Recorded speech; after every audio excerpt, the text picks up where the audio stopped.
ایک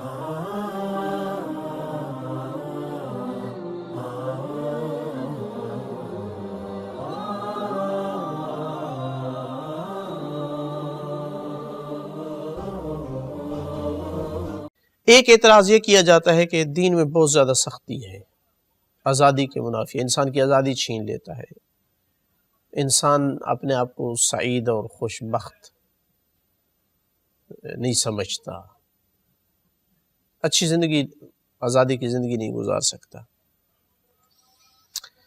اس کا جواب یہ ہے کہ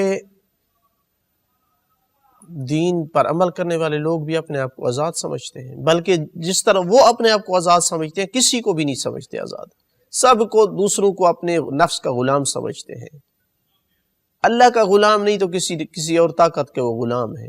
دیندار بندہ اپنے آپ کو اس لیے آزاد سمجھتا ہے کہ حتیٰ وہ اپنے نفس کی قیود سے، خواہشات سے، ان سے بھی آزاد ہے، صرف اس کا غلام ہے جس کا غلام ہونا چاہیے، جس کی مخلوق ہے، جس نے بھیجا ہے، جس کی طرف جانا ہے۔ تو وہ تو کبھی دل تنگ نہیں ہوا کہ میری آزادی چھن گئی ہے۔ پھر اعتراض کرنے سے پہلے یہ دیکھنا چاہیے آزادی ہے کیا؟ کہ آزادی اسی کا نام ہے کہ انسان جو کچھ کرتا پھرے، اس کو کوئی نہ روک ہو، نہ ٹوک ہو، نہ، اگر ایسا ہے تو پھر قانون بنانے کی ضرورت نہیں ہے، پھر قید خانے، جیل خانے بنانے کی ضرورت نہیں ہے، پھر پولیس کی ضرورت نہیں ہے، ہر کسی کو آزاد چھوڑ دیا جائے۔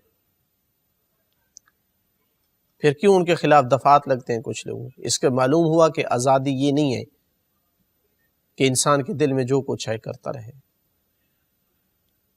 کیا ہے پھر آزادی کی تعریف؟ جب آپ آزادی کی تعریف صحیح کریں گے پتہ چلے گا کہ نہیں، دین آزادی کے منافی نہیں ہے۔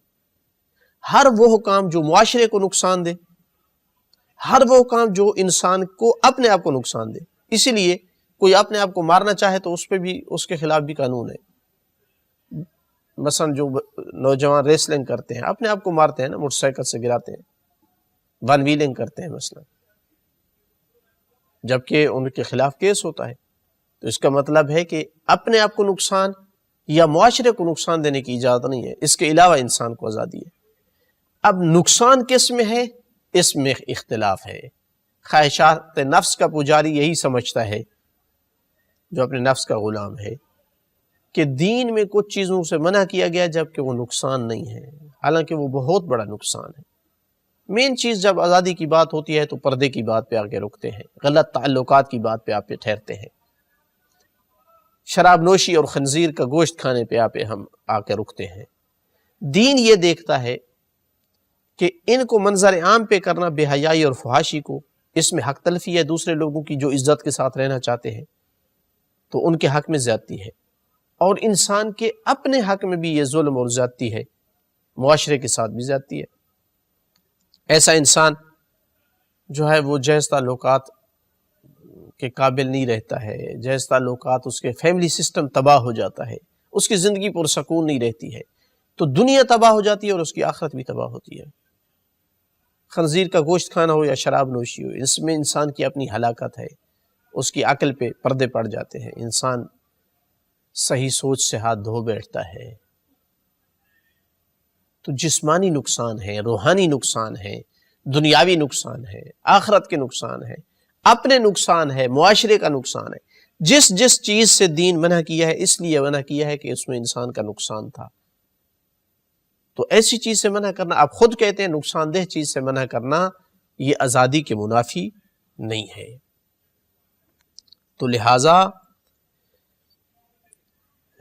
دین جو ہے آزادی کے منافی نہیں۔ ہاں، جن چیزوں سے دین نے روکا ہے وہ بھی تب ہی دین روکتا ہے جب آپ منظر عام پہ آ کے کرتے ہیں، سزا تب ملتی ہے۔ اگر آپ کوئی تنہائی میں کرتا ہے تو گناہ کر رہا ہے، لیکن دین یا مثلا اسلامی حکومت یا اس کو کچھ نہیں کہے گی، کسی کو پتہ ہی نہیں ہے کر رہا ہے، تو معلوم ہوا کہ آپ پر سختی تب ہوگی زیادہ اور آپ کو سزا ملے گی جب آپ یعنی منظر عام پہ آ کے کریں گے، دوسرے معاشرے کو بھی خراب کرنے کی کوشش کریں گے، ان کو بھی غلط لائن دینے کی کوشش کریں گے، تو اس میں حق تلفی ہے معاشرے کی۔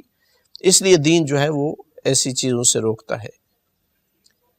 مالی واجبات اگر دین نے نافذ کی ہیں، آپ پر زکوٰۃ ہے یا مثلا خمس ہے، تو وہ بھی معاشرے کے فائدے کے لیے، اس کا بھی فائدہ معاشرے کو بھی پہنچے گا آپ کو بھی فائدہ پہنچے گا، ورنہ آپ کو نقصانات ہوں گے۔ اگر مالدار عیاشی زندگی گزارتا ہے، عیاشی کی، اور غریب جو ہے وہ تنگی کی زندگی گزارتا ہے، تو اس کے خلاف حسد کی آگ لگتی ہے اس کے دل میں، پھر وہ انتقام لینے کی کوشش کرتا ہے، نقصان پہنچانے کی کوشش کرتا ہے، چوری ڈاکے کی کوشش کرتا ہے۔ لیکن اگر آپ بانٹ کر کھائیں گے، کچھ حصہ فقراء کو بھی دیں گے، محبتیں بڑھیں گی، امن بڑھے گا، وہ آپ کا شکریہ ادا کریں گے، آپ کی مدد کریں گے وہ غریب لوگ۔ تو چاہے واجبات ہیں دین کی جانب سے یا کچھ چیزیں حرام ہیں، وہ آزادی کو سلب کرنے کے لیے نہیں ہے، وہ آپ کو زیادہ سے زیادہ دنیاوی بھی اور اخروی بھی اچھی زندگی گزارنے کے لیے ایک لائن پہ چلانا مقصود ہے۔ اسی وجہ سے دین پر عمل کرنے والے آدمی کبھی بھی محسوس نہیں کرتے کہ ان کی زندگی تنگ ہو چکی ہے۔ آزادی کا معنی آپ غلط کرتے ہیں، پھر دین پہ اعتراض کرتے ہیں کہ دین نے جو ہے وہ ہمیں آزاد زندگی، ہماری آزادی جو ہے وہ ہم سے چھین لی ہے۔